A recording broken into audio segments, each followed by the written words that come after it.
Okay, this is an intro to Maya for Unity game developers. Now I'm using Unity 5.5.1 and I'm going to make a brand new Unity project and we'll just call it Maya Test. And it's of course 3D. And I also have Maya opened up. Now it's Maya 2017, the most current version. And let's look at how we can work with Maya together with Unity, and why I like it personally. Now in Unity, you can move the camera by holding Alt and middle clicking. Actually, just middle clicking does it without holding Alt, but holding Alt and middle clicking does it.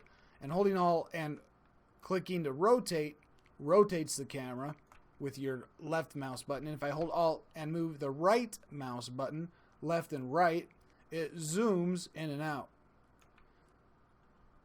Now you'll know, first thing you're going to notice in Maya is that the camera controls are built the same. So here I am in Maya, scrolling the mouse zooms in and out.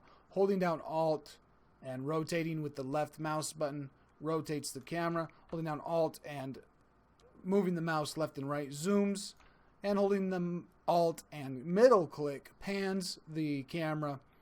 So the first thing you notice about Maya is the camera controls exactly as it does in Unity. So as you transition between the two programs, there's absolutely no difference in how you're controlling the camera.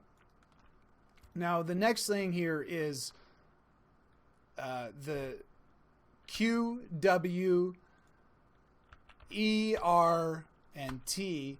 And here in Unity, you're going to see what's happening is Q is select, W is translate, or move it, and then rotate is E, and then R, we have scale, and T in Unity gives you this handles to select.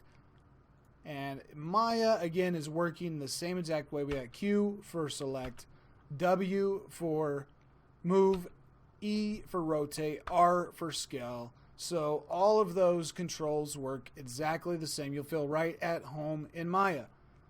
Now the next thing I'm going to do is create a cube. Now I'm going to make a 3D object in Unity. And I want it at 0, 0, 0. So I'm going to reset the position. And by default that's 1, 1, 1, which makes a cube that is the size of 1 meter by 1 meter by 1 meter. Now the grid in Unity is set up to be 1 meter every grid unit, and there's no way to change that, although you can toggle the show grid on and off. So the cube, if I were to put into a position of 0.5, 0.5, 0.5, that's going to put it right on the ground, and it's going to be lined up perfectly into one of the grid units there. So if I go over to Maya and I create a cube, now I want to click on the modeling drop down menu, and that changes these buttons and these, basically the whole interface if I'm on the modeling. And from there, there's these tabs. We can select different ways to model, sculpting and rigging, and but the polygons is where I want to be at here. And on polygons, I'm going to click a cube. And here we go. We got the same thing. We have a scale of 1, 1, 1. And it looks exactly the same. We see the grid matches. So I want to move this over to Unity to duplicate this. What I can do is say send to Unity, and I can set the Unity project first of all, and this is just the Unity root project folder. So for me, that's my documents Unity 5, and we called this project Maya Test 01. So I'm going to select that folder, and now I can easily say send to Unity, and I could send everything, but I'm just going to send my selection, and let's call this one Cube 01. So if I go back to Unity and I look at my root assets folder, we have Cube 01, and I drag it in, and it looks like nothing's there. But if I press F to focus, of course, here it is. It's just really, really small. Now, if I increase the scale by 100, there it is. And it's going to be the same exact size as this box.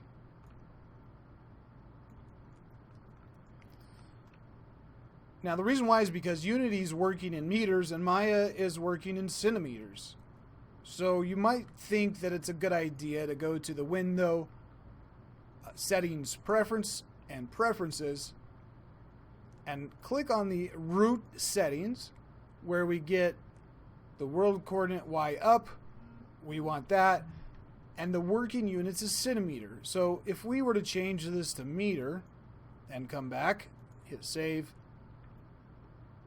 Now we see that, okay, the cube's too small. Let's delete it. I want to make a new cube. And now this should be 1 meter by 1 meter by 1 meter. So I'm going to say send to Unity selection. And this is cube 02. And I want to look at one thing first. If I go to Unity, you'll notice that my cube 01, it has an animator on it. And I don't need that. I didn't animate the cube, but the FBX option to export animation was selected. So here I would have to remove this component because it's not needed. And right here we could select on the animation and deselect the animation. Now if I add an animation, of course I'm going to come check this box, but let me deselect that for cube 02. And now if I bring cube 02 in, I don't have that animator attached, and I can bring it to 0.5.5.5, and here it is.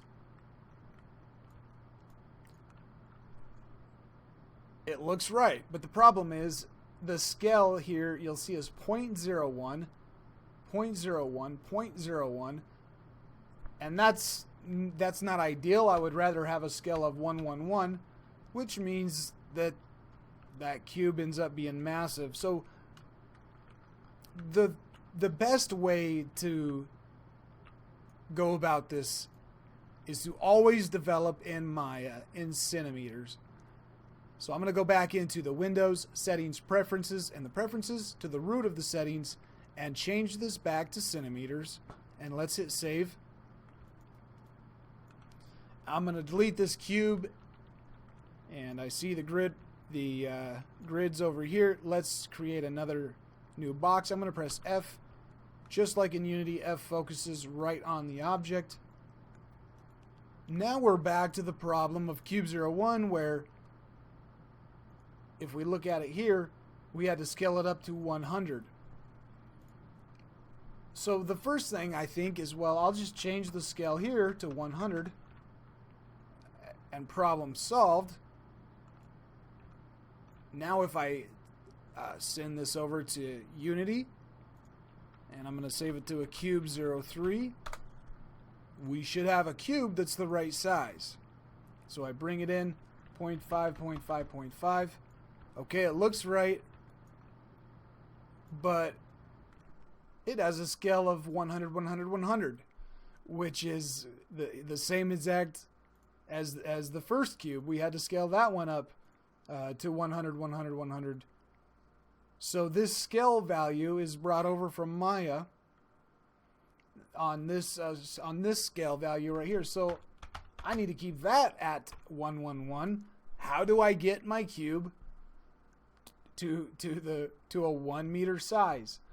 And so when I create the cube, there is this input here called polycube 1. I'm going to click on that. That expands this menu where I could set the width, height, and depth. So I'm going to set the width to 100, the height to 100, and the depth to 100. I could also set subdivisions. So if I were to hit 2, 2, 2, that will split that box up. And of course we could split it up even further if we need to. But I want to make the Unity, the cube like the Unity one. So we have the 100, 100, 100, and just a 1 on the subdivision here.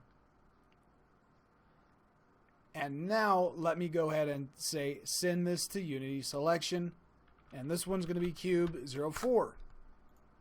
Now here we go. We got cube 04. I'm going to drag that into the scene. And 0.5, 0.5, 0.5. And I can see it's the same size. It has a scale of 1, 1, 1. And that is what I'm looking for. I guess I don't need to keep these ones, but it is something we should look at is the scale factor. Now, the cube that came in and it was scaled down to 0.01, which I believe is cube 2. This is the cube that was made when we had the grid in Maya set to meters. So you might think if it was set to meters, it may impact the scale factor, and it doesn't. And what the scale factor is just how big the cube is, how big the 3D model is, compared to what the FBX says it is, essentially. So here on cube 4, the correct size one, if we were to go to the scale factor and change it to 2 and hit apply, that's just going to make the cube twice as big. It's nice to work with a scale factor of 1 so that models are just the right size. And I could, for example, fix cube 2 that was set to a 0.01, 0.01, 0.01 by coming into here and say the scale factor of 0.01. And now it's going to get really small. So if I go to cube 2 and I scale that back up to 1, now we have the cube that was made in meters, the right size. It's at a scale of 111, and it's the correct world size. So if you're working in the grid size meters in Maya, how we went to the settings preferences and we had set the world working unit here to meter. We don't want to do that because that means to get things the right size in Unity, you have to change the scale factor to 0.01. And it's a lot better just to keep your scale factor at 1. So you'll see on cube 04, I'm going to delete the rest of these. This one is the correct size, the correct scale, and the mesh is sized correctly because we increased the polycube input here in Maya to a 100, 100, 100. Now, working from here, let's look at let's go through these import options a little bit more. There's mesh compression, which is exactly what it sounds like. That's turned off, but you may want to enable that. Of course, for a cube, we're not worried about it. Read-write is enabled, and that's good, especially if you're using anything with mesh APIs. Optimize mesh. The vertices and indices will be reordered for better GPU performance. So I don't see, that's okay. I got that enabled. Import blend shapes. Now blend shapes are, I won't get into too much right now, but they're used for like facial animations and blending between, blending the model between different shapes. And we don't have any blend shapes on this cube, so I can deselect that. Even though there aren't any, it's not needed. I could also generate colliders. So that's going to generate a collider mesh for it. I could also add a box collider to this cube object if I want, or for any object that's close to a box. But if I have a detail object, I may want to generate a mesh mesh collider for that. And then keep quads. That lets you keep quads if you have quad geometry. Swap UVs is for swapping the two UV channels. And then there's generate light map UVs, and this is a good option if you're doing any baking of your lighting, because if this right now this cube doesn't have a UV map, or perhaps it has a basic one from Maya, but we haven't done any UV mapping on this cube yet. So if I want to bake lighting, I'm going to need to generate the light map UVs, so that there's that second set of UVs that are used for the light map, for the light bake. And then we got the normals, and then right now it's set to import, and let's take a look at that. What I'm going to do here is, on this cube, I want to select the edges. Now, for edge and vertice and face selection, right now we are in select by object type, which lets us select, entire meshes here. And then if we want to edit one of these objects, edit this mesh, we need to go here so that we can select by component type. Now here is actually, if I right click on this square one, you'll see it says poly vertices. And this one is polygon UVs. So I want to use the square for polygon vertices. So this lets me select vertices. And again, this, you can access the select tool here or press Q. And that lets me select the vertice. If I press W, I could move it. And let me select another one and move it up. And then, of course, just like Unity, if I press E, I get the rotation tool and I can rotate. Now, the other one here, we got lines. Now, you can select multiple types of components at once, but I'm going to deselect vertices when I'm selecting lines, just so I know I don't click on the wrong thing. So here, of course, we can select lines. And so here, if I select two opposing lines, and if I go R for the scale tool and scale it, I could move the cube like that. Okay, so here is the faces, and I'm going to deselect edges, and now I can select faces. Now I want to do a little bit of editing on the object. Let's just do an extrude. That's right here. So I'm going to click extrude. And now I'm going to press W because I want to move this. And there we extruded out. I want to select another face now, and Control E is the extrude tool. So Control E lets me extrude. Or like I did, you could select the extrude tool there. So now I've created a Tetris object.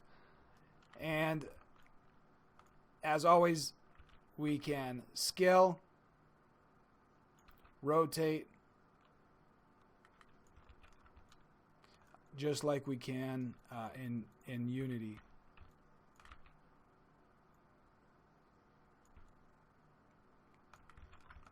All right, now that I have done a little bit of custom modeling and I'm done with my object, I'm going to go back to object mode. And that lets me select this entire model. And it was important for me to set the scale of this before I got started with that, so that, of course, it's in the correct size. Now you're going to notice there's a bunch of things down here.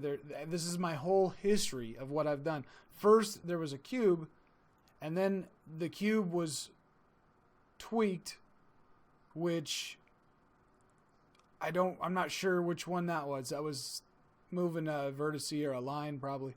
And then there's the extrude face where I came out here. And then there was another tweak, extrude face up here. And finally another extrude face out here. So there's entire history being kept of this object. Now if I was totally done modeling this object and I was done with this mesh, it's a good idea to keep this history clear, because if it gets too big and you do too much, it can slow down Maya. And we don't need this anymore. I'm all done with this object, so I'm going to say edit, and I'm going to say delete by type history. And that's going to delete all of that history. Now you'll notice that that poly cube is gone.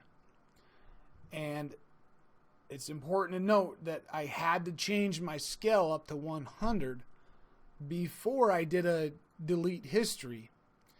Because once I've done that, that scale is gone, and this is all that we're left with. Now, if I want to, I could go into object or component selection, and let's select all of the, let's go to vertices and select everything. And then I'm going to press R for scale and scale that up. You'll notice that if I go, if I'm looking up here and I go back into my object selection mode now, it's still at a scale of 111. So I still have the ability to scale this mesh up if I want to, but to set it at a 100 scale, I'm going to press Control Z, so I know that these cubes are each 1 meter by 1 meter by 1 meter, and when I scaled it like this, it's going up to some unknown size that's not going to snap into my grid. So now that we have that basic object done, let me say send to Unity and selection, but I'll go back into object selection mode first, and I'll say send to Unity selection, and this will be Tetris object, I guess. So let me bring this in, and it's saying I had some settings here that I hadn't set. I'm going to apply those. That was turning off the blend shape, and let me bring this up to 0, well, 0.5, 0.5, 0.5.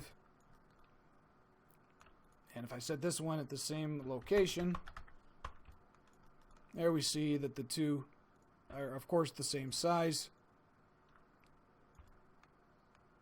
And there I have my object in Unity. Now, let's go back to,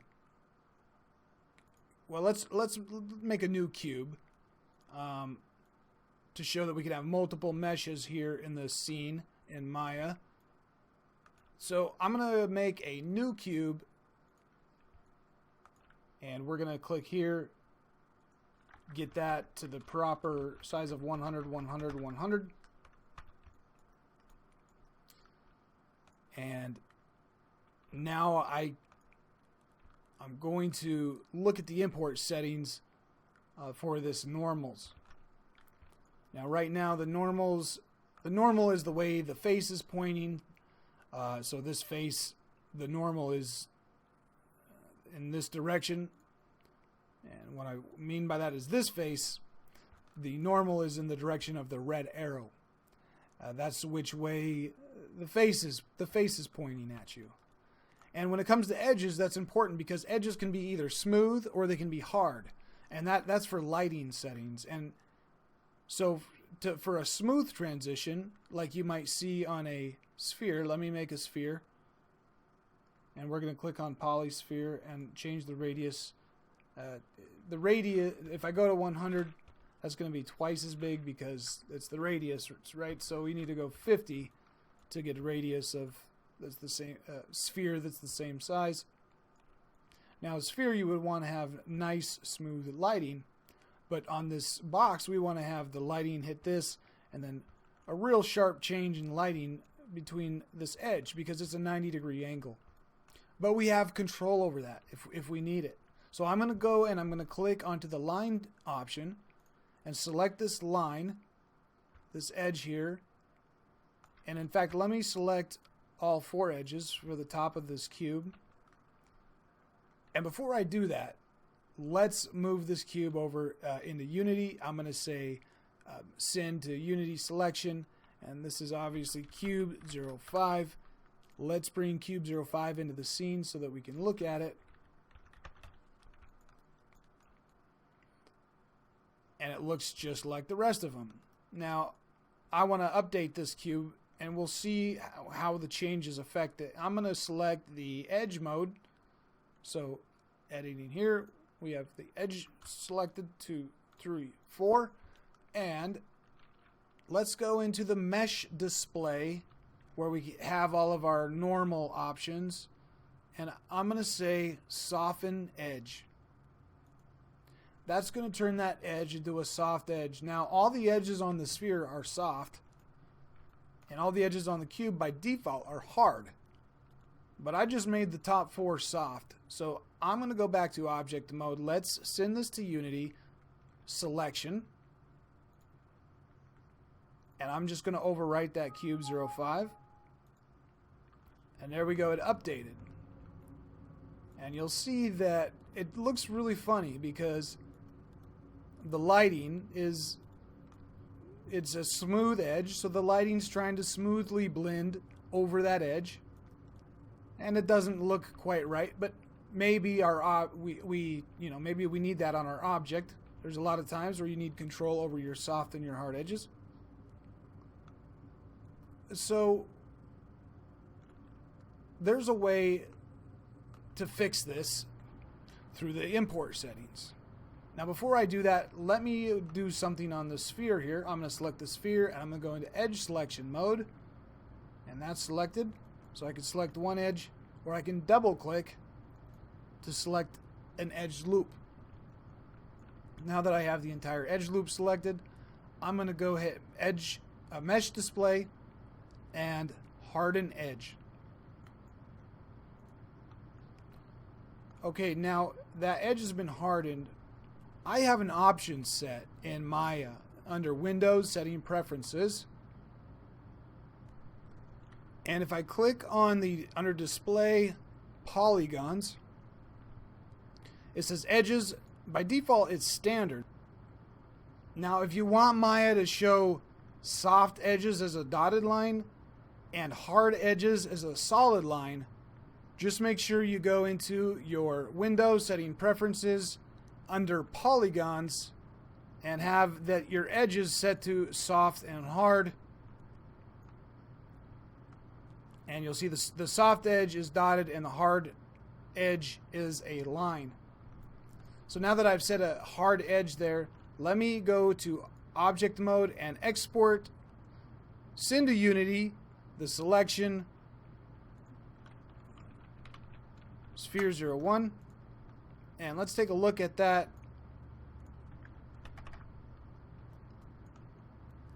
And we can definitely see where the hard edge is there. We have smooth lighting on the whole sphere, except that one hard edge that we've set.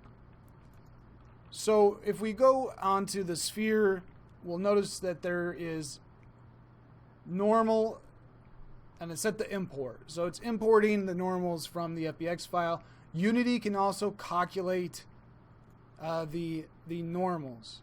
And you can actually use this to make, if you calculate and set the smoothing angle correctly, you can have it turn regular models into a low poly look or into a flat shaded look. But here I want to calculate the smoothing angle, and so it says that if it's a 60-degree angle, it will, or less, it'll be soft, and if it's a 60-degree angle or more, it'll be hard. So I'm going to hit apply, and you'll see that the sphere is now smooth because all of the angles on the sphere are less than 60 degrees. So Unity has calculated them that they're all going to be soft edges. And if I were to go to the cube 05 and I say calculate, I could hit the 60 again and apply. And of course, because all the angles on the cube are 90 degrees, they're over 60, so they're all going to be hard edges. Now if I go back to the sphere again one more time, and let's turn the smoothing angle to 3 and hit apply. There we go. Now we get that flat shaded low poly look because no angles on the sphere are over 3. So in this case, all of the normals have been set, all of the edges have been set to hard edges, and it looks like a disco ball. Okay, so the tangents, calculate tangent space. What tangents are the other directions? So again, the normal, if I go to Maya and I select a face, and we talk about the direction of the normal, that's the direction of the red arrow. The normal is which way the face is pointing on the model. And these other ones are called the U and the V. And that you'll know that from UV mapping. So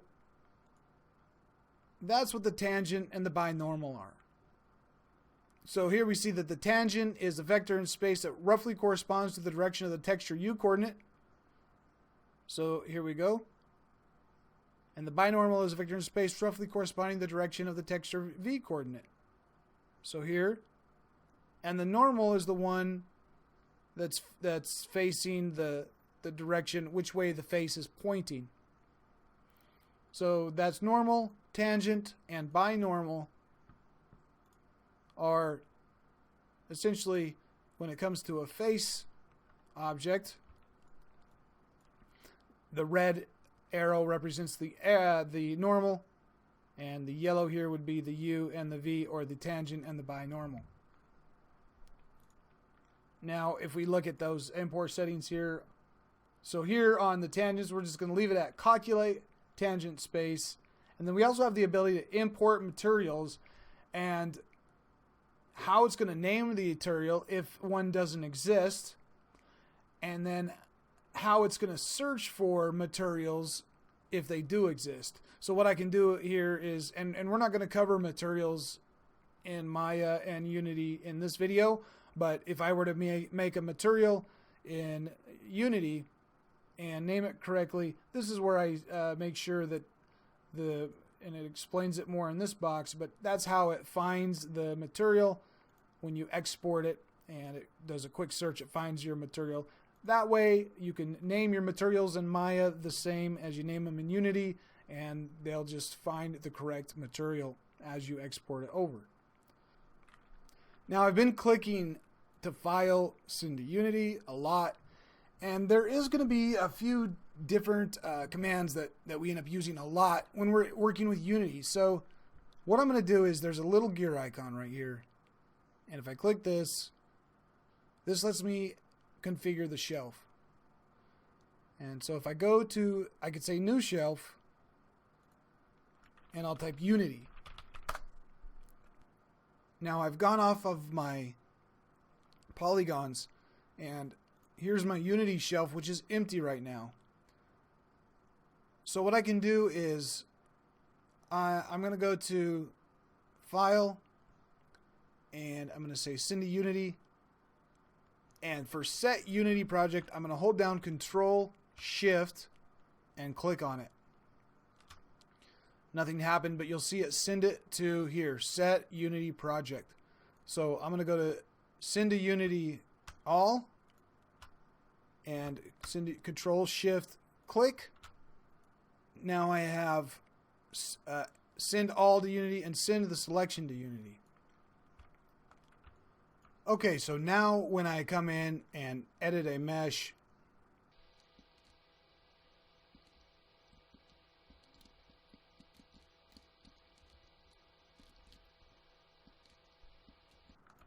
and I'm ready to send it over to Unity, I'm going to go and add one more to the shelf, which is edit, delete by type history. And now that I've edited all these changes, I'm going to go back to object mode. I'm going to delete by type history on this. And then I'm going to say export to Unity selected. And that's my new object.